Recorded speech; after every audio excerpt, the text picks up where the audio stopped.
बूढ़ा है, 74 साल की उम्र है, बीजेपी 26 में हटा देगी नीतीश को। तरह तरह के ताने दिए, रिटायरमेंट की भविष्यवाणी करने वालों को समृद्धि यात्रा निकाल नीतीश कुमार ने दे दिया जवाब। कैमरे पर खामोश लेकिन जमीन पर एक्टिव विरोधियों पर भारी पड़ा नीतीश कुमार का साइलेंट अटैक।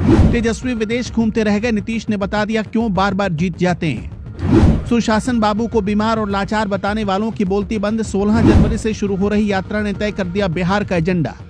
कुर्सी कब छोड़नी है ये सोशल मीडिया नहीं, नीतीश कुमार तय करेंगे। विरोधियों के मनोवैज्ञानिक खेल का हुआ द एंड। बिहार की सियासत में नीतीश कुमार एक ऐसी पहेली बन चुके हैं जिसे सुलझाना विपक्ष के लिए हर दिन मुश्किल होता जा रहा है। विपक्ष ने विधानसभा चुनाव के दौरान पूरी ताकत लगाकर 3 नैरेटिव सेट करने की कोशिश की। पहला ये कि भारतीय जनता पार्टी नीतीश कुमार को मुख्यमंत्री का चेहरा नहीं बनाएगी। दूसरा ये कि चुनाव जीतने के बाद भी वो सीएम नहीं बन पाएंगे। तीसरा ये कि वो बीमार हैं इसलिए जनता उन्हें दोबारा स्वीकार नहीं करेगी। लेकिन जब चुनाव के नतीजे आए और सरकार बनी तो ये सारे दावे हवा में उड़ गए। जब विपक्ष के पास कोई तर्क नहीं बचा तो अब 2026 का साल बताकर उनके रिटायरमेंट की नई अफवाह उड़ा दी गई। लेकिन नीतीश कुमार ने हमेशा की तरह इस बार भी जुबान से नहीं बल्कि अपने काम से जवाब देने का रास्ता चुना है।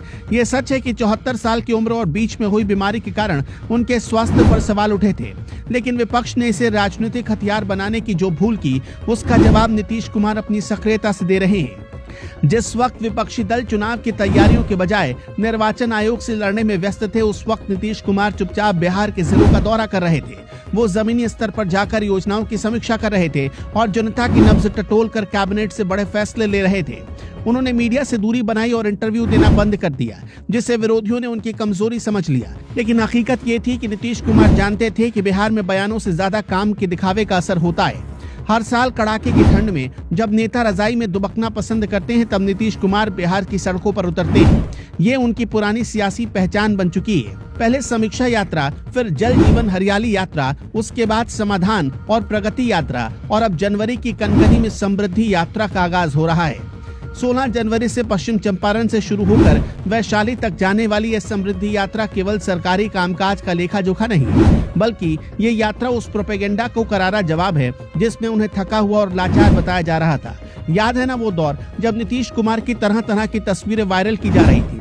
उन्हें बताया जा रहा था एक लाचार मुख्यमंत्री, और ये दिखाने की कोशिश की जा रही थी कि नीतीश कुमार को अब रिटायर हो जाना चाहिए। लेकिन इस ठंड के मौसम में भी नीतीश कुमार ने समृद्धि यात्रा निकालकर अपने विरोधियों को मुंह तोड़ जवाब दिया है। नीतीश कुमार का ये अंदाज बताता है कि वो विरोधियों के मनोवैज्ञानिक खेल में फंसने वाले नेता नहीं है। वो एक जीवट लीडर है और इसी वजह से वो बार बार चुनाव जीत जाते हैं, क्योंकि एक तो वो काम बहुत करते हैं, ग्राउंड पर उतरना उन्हें पसंद है, पब्लिक के बीच जाना उन्हें पसंद है, वो पब्लिक की नब्ज जानते हैं। इसी वजह से नीतीश कुमार को लोग दिल खोल कर वोट करते हैं। नीतीश कुमार अपनी शर्तों पर राजनीति करते हैं और अपना एजेंडा खुद तय करते हैं। इस यात्रा के जरिए उन्होंने एक बार फिर ये संदेश दे दिया है कि जब तक उनके पैरों में बिहार नापने की ताकत है, तब तक उनके रिटायरमेंट का फैसला सोशल मीडिया की अफवाहों से नहीं होगा। वो कुर्सी कब छोड़ेंगे या कब तक रहेंगे, इसका फैसला सिर्फ और सिर्फ वो खुद करेंगे। समृद्धि यात्रा ये बताने के लिए काफी है कि बिहार की राजनीति के केंद्र में अभी भी नीतीश कुमार ही हैं और वो फिलहाल कहीं नहीं जाने वाले हैं। खैर दर्शकों, आपका क्या मानना है, हमें कमेंट में जरूर बताइएगा।